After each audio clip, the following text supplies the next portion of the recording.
study that was done by Sarah Lazar. It was one of the first studies that found that in looking at people who practice meditation for an extended long period of time, years, maybe 40 minutes a day on average, but this is well within the realm of what we could do. And it doesn't necessitate that that length of time is required. She found, and she's a researcher over at Harvard, in 2005 in an article that she and her colleagues published, that when we looked at certain areas of the brain of these people who have meditated for a period of time, that there was a thickened region up here in what Dan Siegel refers to as the middle prefrontal areas of the brain. Areas that include the anterior cingulate cortex, the orbital frontal cortex, the ventral medial cortex, with its dorsal and ventral sides. This collection, this area right here, if you put up your hand, you put your thumb and you lower your fingers, it's right about where these first two, the knuckles of the middle two fingers. That's where that would be, this area. And that area was thickened, was thicker in people who had been engaging in mindfulness meditation, which involves an awareness of the breath, and that the longer the person had been doing the mindfulness practice, the thicker that area was. She also found that an area of the brain called the insula, which is important for and found to be associated with a lot of interesting aspects of perception, was also thicker. This is an area of the brain that helps in the communication of information from the brain to the body and back. This sort of gut feeling that you can have and the wisdom of the body, as one example. So when we sit and when we bring awareness to our breathing, we find that our mind settles often. Clarity comes when we emerge from that sitting, as well as a clarity that arises while we're sitting. Distractions tone themselves down, aren't quite as intrusive. And there is perhaps areas of our brain that are thickening over time. Let me just talk for a moment about something that Dan Siegel, the UCLA neurobiologist and psychiatrist who does a lot with mindfulness and the brain. In fact, one of his books is called The Mindful Brain. I have these books here so that you can look at afterward. This is a bit of a scientific articulation of mindfulness and the brain, but it's also very readable.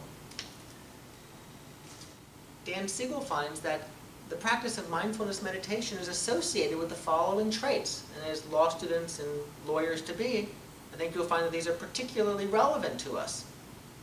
Attuned communication, the ability to be really connected to the inner world of somebody else, to be able to really relate to them, like a juror, right? Or a judge, or an opposing counsel, or a colleague, or a client, or of course the people that we interact with, our family and friends. But clearly strong professional as well as personal benefits. Attuned communication, bodily regulation, this fight, flight, right? Fleeing when it gets, or going in abruptly and prematurely, to tone that down. Emotional regulation, the highs and the lows, not being so high and not being so low.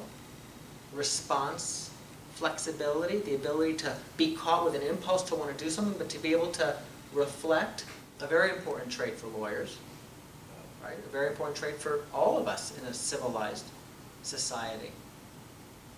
An important trait for parents. An important trait in really being there for your friends, especially when things get challenging and tricky and everyone begins to get a little bit overwrought. And related, fear modulation, the ability to send signals from the prefrontal cortex effectively to the overly engaged amygdala and tone down its reactivity, right? When something happens that's not what we want, that maybe is deemed to be scary, or worrisome, the amygdala says warning, warning, warning, and it can be such an intense reaction that the cortex, which knows better, can't really change the way you are feeling in that moment. You're just flooded emotionally. But there are, in fact, neurotransmitters, and there are, in fact, ways that the frontal cortex, because it is connected to the limbic system, can reach and communicate, say it's okay, and be heard. The release of, for example, GABA, gamma-aminobutyric acid, is one of the mechanisms by which the overinflamed amygdala might tone itself down. And so there's fear modulation. That, of course, has to do perhaps with the thickening of this area. More fibers extending out and connecting to, because as we noted before, all these areas are connected. There's fibers that connect them. And we've learned that neurons can develop more connections, even can grow as a result of the way we choose to attend to our experience. Also empathy, understanding another. Right? Intuition, insight, even morality.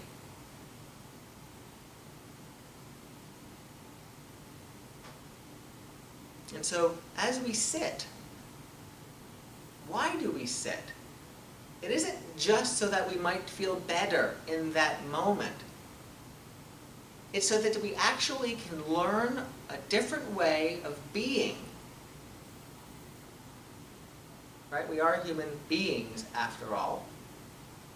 A different way of being that can play itself out in a very positive and meaningful way and effective way as we're studying for exams and the amygdala begins to become overly inflamed with uh-oh. Right? Or you're not invited to be a part of that study group and your mind begins to, and the distractions begin to, and the inferences and the story we begin to tell ourselves, all this mind moving out in all these directions. When if we, in that moment, can say, you know, I'm just going to be here for this moment as it really is. As I know it really is. I know that I'm breathing. I know that I'm here. That I know. That they don't like me, or they don't think I'm smart, right? Or that I'm not going to be able to do on that test, or that I'm never going to get that job. I don't know those things. And of course in the Jurisite program, for those of you who are in the Jurisite program, you know that we explore how it is to address those interesting questions from the mindfulness perspective.